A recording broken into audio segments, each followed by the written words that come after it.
Hello, gang. Welcome to the Land of Art, Mrs. Brody's studio in her home. And I'm going to introduce to you today a fun lesson. It's a great way to get started to be creative when you're home and not at school, but working remotely. Let's keep the creative juices happening and have a little fun. We're gonna make these little name boxes. So you can see it's a little paper cube, and I have the theme of my name. So I have my initials, EB, which is Elaine Brody. This one just says Elaine. Here's EB again. There's Elaine. There's one that says Brody. And we're gonna learn a lot about the elements and principles of design while we make these fun boxes that have your name on them. Attached to your lesson in MyNA is this template that you can download and print on your printer.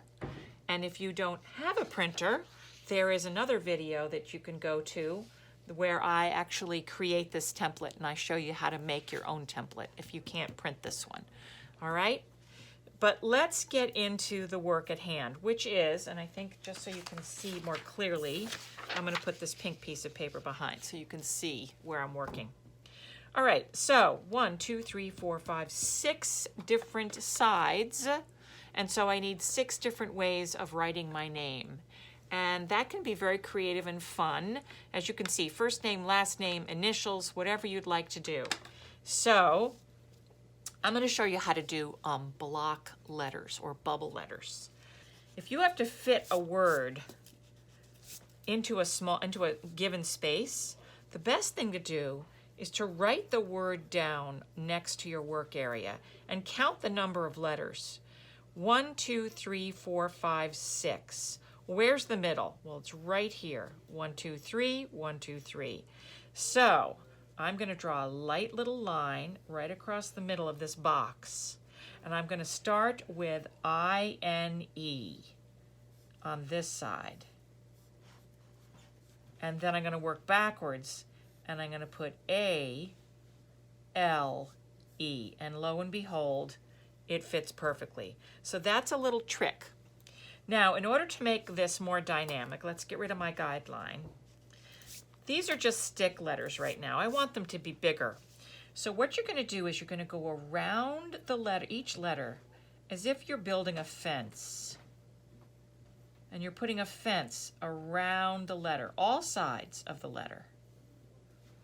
All right, so now let's put a fence. Now, these guys are crashing into each other. That's okay. I don't mind if my letters overlap, but I'm going to put a fence all around all aspects of my letter N. There we go. Now, if you go in and erase the original letter, you see that you have block letters of N and E. Now I'm going to move this over. Because I would like this, I'm going to move this I over a little bit. Okay, let's put a fence around it. Let's put a fence around the A. Oh, it's disappearing behind the I. That's okay. Let's put a fence around the bottom of the A. Good. All right, now I'm going to take away the middle of the I. I'm going to take away the middle of the A. Oh, look at that. The A is missing its opening. So let's just put a triangle in there. And then the L. And I'm going to let that disappear behind the A, and then take away the middle. And then I'm going to put a fence all around my letter E. And then I'm going to take away the middle.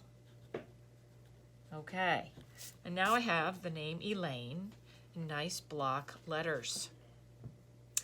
Let's try another one. And I'm not going to show you all because I'll let you have some fun being creative. So you can see here I wrote my name in script, and here I wrote it in block letters. Here I just did my initials, and notice I did sort of a mirror image of my name. And here's my last name. So I'm going to show you, let's see, let's learn bubble letters. This was sort of block letters. Bubble letters are similar, they just are softer. What I mean by that is, let's put E,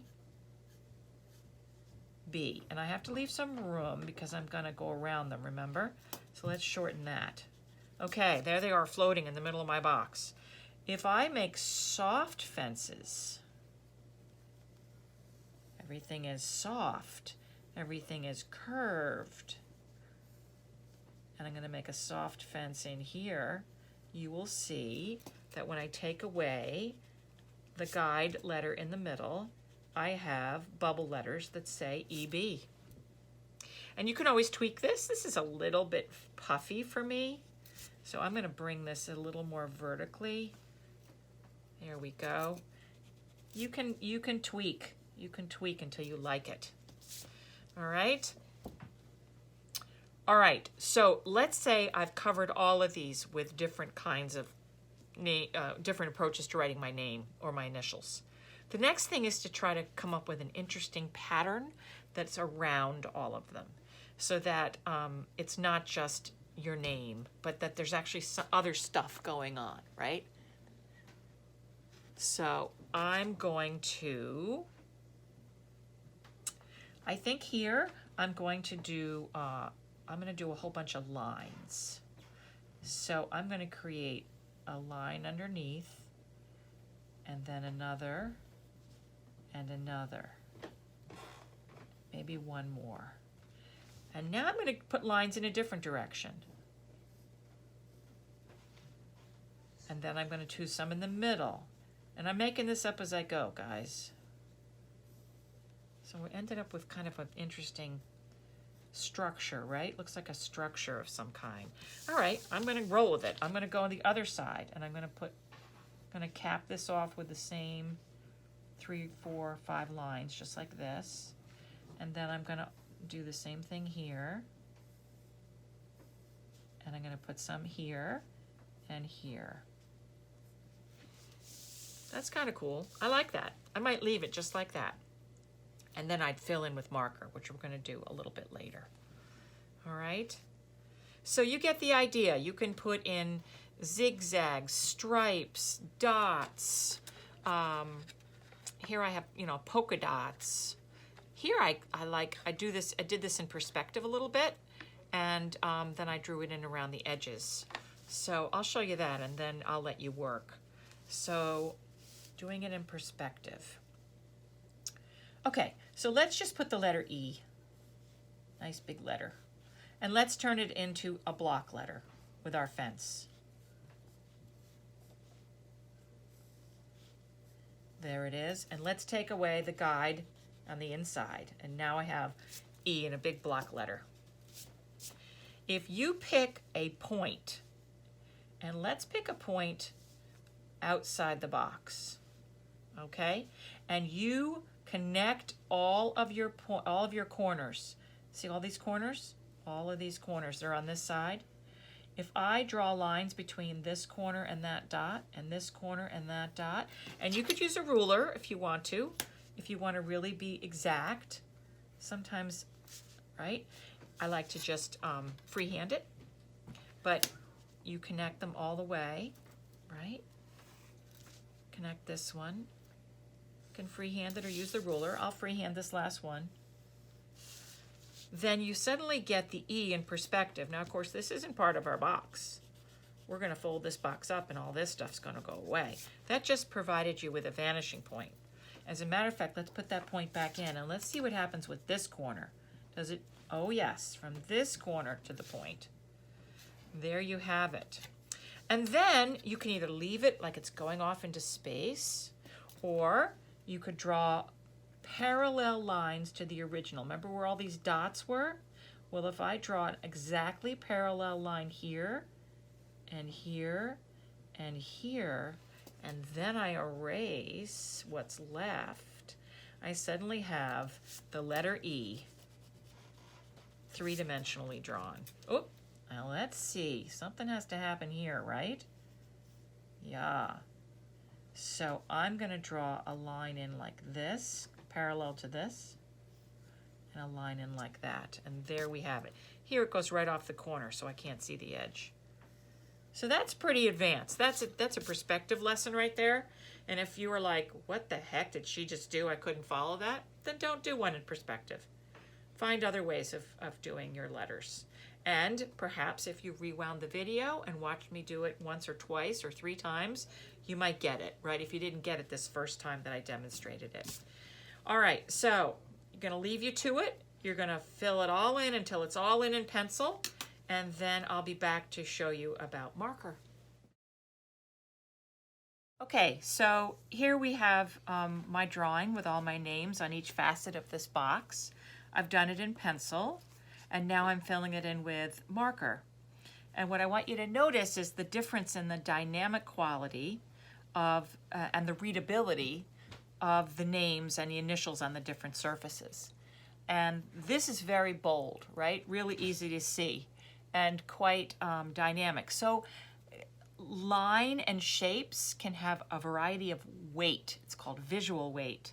And we want some visual weight on each side. If we just have line and no solid, it's less dynamic than if we have a variety. So I'm filling in my name right here, Brody, and I had it all outlined in white letters, but I'm feeling that it would be more dynamic if I filled the word in so that the letters are solid and they have, as I said, visual weight. So this takes some finesse. You have to go slowly and carefully. It takes hand-eye coordination. And that's a skill that you develop over time. And so if yours are not as neat as mine, don't worry. It's a skill that you have to practice. So I'm not going to show you every facet. I'll edit this a little bit so you can see it developing. But that's the goal. Once you've got your name in a variety of ways in pencil, you're going to go over it in a marker.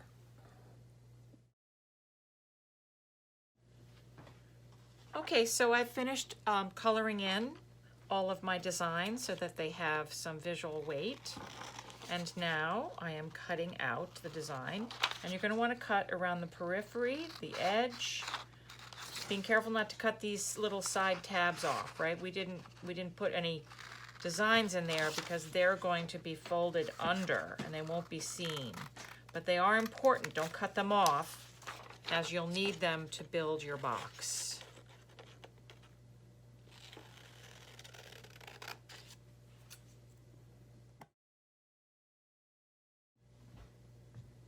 Okay, I've cut them all out. I'm ready to fold. So you're going to want to turn your design face down and then carefully find all these lines and make little folds. You're not going to actually put it together. You're just going to make sure you've got all of these lines folded over so that when you're ready to pull it all together, it'll all line up and work nicely. See this? So now I'm going to open those up again so that I can fold this one. I'm just making creases basically where all of the lines indicate the need for folding. So you're hearing banging in the background because we're all home and my husband is building something down here in the basement. Okay, so I'm ready to put this together now. I folded it. I have all of the lines folded. As you can see, it's beginning to look like a box, right? So you're going to pull it up and begin to see where to glue. The idea is that these white tabs end up on the inside of the box. So this wouldn't be a good idea, right? Because then you've got this line here and it's covering up your design. That needs to go inside the box. So I kind of just coax it up and I realize that these need to go inside. Yeah, that's going to be great. See, that all works beautifully. So pick an area. I think I'm going to glue these two to this. All right, so I'm working on a piece of paper because sometimes glue will ooze. And I'm going to put some glue, just a bead. That's even too much, Mrs. Brody. All right, well, close it up. just hold it there. Might want to actually, I'm going to do this in a smarter way. I'm going to do it so gravity is assisting me. And I also have something I can press on. And see, it is oozing, so I'm glad I'm on another piece of paper. I'm going to check my seam.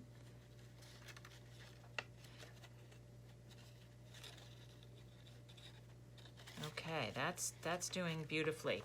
Okay, on to the next one. So let's see if I can get a better size bead of glue. I'm barely going to squeeze my bottle. And you might want to use glue stick. Okay, I'm going to turn this over again and let gravity help me. Using the table as a surface, just making sure I'm lined up. And that's looking good. I'm going to let that rest for a minute. Double checking my other one, that looks fine. And I do have a glue stick. So in case that's all you have at home, let me do that so you can see how that's done. Okay, here's my glue stick. This isn't rocket science. I'm sure you can see. Basically, I'm going to bring these up in here, right? And those are going to go inside. So I am going to apply glue stick to the flap, pull it up, and press. Ooh, glue stick's awesome. Might be better than glue, guys. But of course, we have to use what we have in our homes, right? Maybe you only have tape. If that's the case, you might be using tape to get your sides up there. All right, now it gets a little harder, right? Because the box is kind of put together now. So I'm going to use the side of my finger as a support because I really couldn't use the table and still get my fingers in there. Okay, it's looking good. And then finally, I'm going to give that another little press. I don't think I pressed that well enough. I'll give it a pinch. Hope you can see what I'm doing here, right? There it is. And finally, I'm going to drop this down like so. And I've got 3 surfaces to glue. All right, let's continue with the glue stick. I'm liking it. Okay, I'm going to use my finger as a support. 1. Let's pull this back so it's out of my way. 2. And finally, 3. And here we go. Closing of the box. Now I'm going to squeeze there. I'm going to squeeze there. And I'm going to squeeze there. Voila. And I have my EB box, Elaine Brody. If it's dented in a little bit, try going to a corner. Let's see if I can find an opening. There we go. Sometimes you can find an opening and blow into it and it puffs up just like a balloon. And there's my box. I hope you guys had fun making this. I certainly did.